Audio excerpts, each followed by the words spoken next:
Today, I'm going to show you undeniable proof that reincarnation is real. The famous case of Shanti Devi from India in the 1930s is a prime example. Shanti Devi, a little girl from Delhi, suddenly started remembering a past life as a woman named Luddi Devi from Mathura, who died in childbirth. The details were so precise that even a commission set up by Mahatma Gandhi confirmed her claims. How can anyone deny reincarnation when faced with such evidence?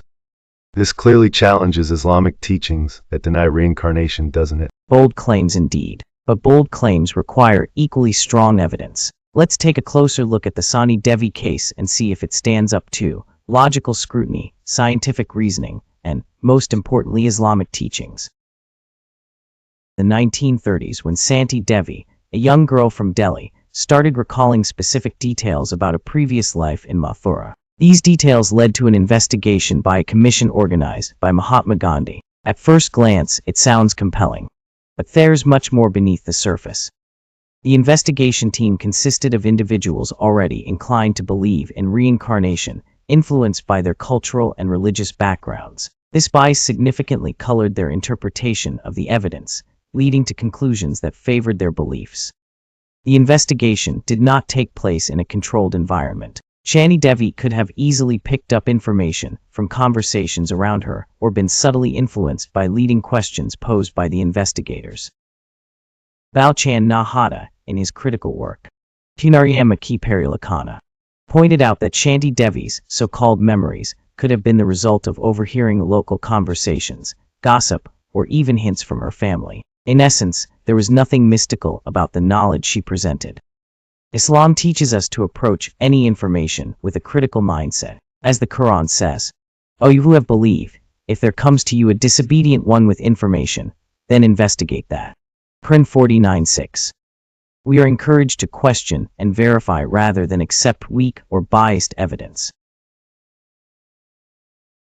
Psychologists have a different take on the Shanti Devi case. They point to the phenomenon of memory contamination, where repeated exposure to certain details, conversations, or leading questions can create false memories in a person's mind, particularly in a child.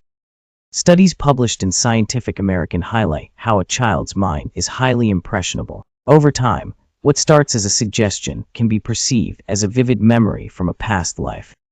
Children with active imaginations can often mistake their fantasies for real memories, especially when they are encouraged by adults around them. Islamic teachings remind us that Allah alone knows the unseen and the mysteries of life and death. The Quran states, "Say, none in the heavens and earth knows the unseen except Allah." Quran 27:65. Claims of past lives fall into the realm of the unseen, which only Allah knows.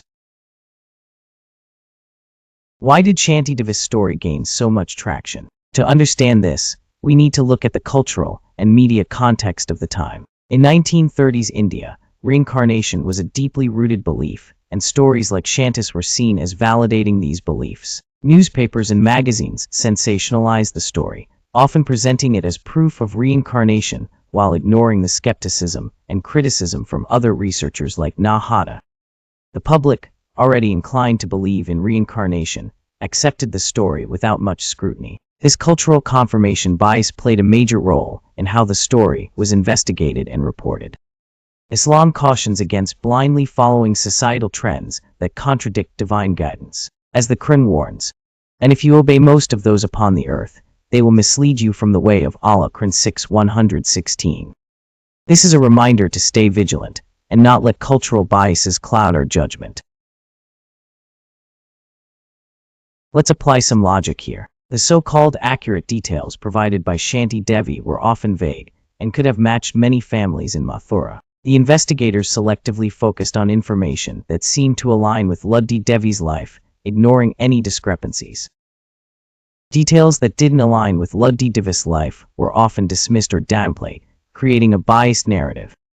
The investigation lacked any scientific rigor, such as controlled environments or blinded tests, to rule out bias or error. Some of the facts presented by Shanti Devi could easily be explained by coincidence or were generic enough to fit multiple situations. Extraordinary claims require extraordinary evidence. Islam teaches that life, death, and what comes after are all under the domain of Allah. The idea of reincarnation, as proposed here, does not align with the Islamic understanding of life, death, and resurrection. After examining the Shanti Devi case closely, considering psychological, cultural, and logical factors, we find that the story does not provide the robust evidence required to prove reincarnation. Instead, it serves as a lesson on the dangers of unverified claims, biases, and media sensationalism. In Islam, we are taught to seek truth through evidence, reason, and faith in Allah's wisdom.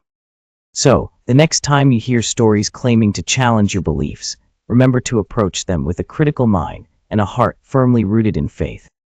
Thank you for watching. If you found this video insightful, please like, share, and subscribe to support more discussions grounded in reason, evidence, and Islamic teachings.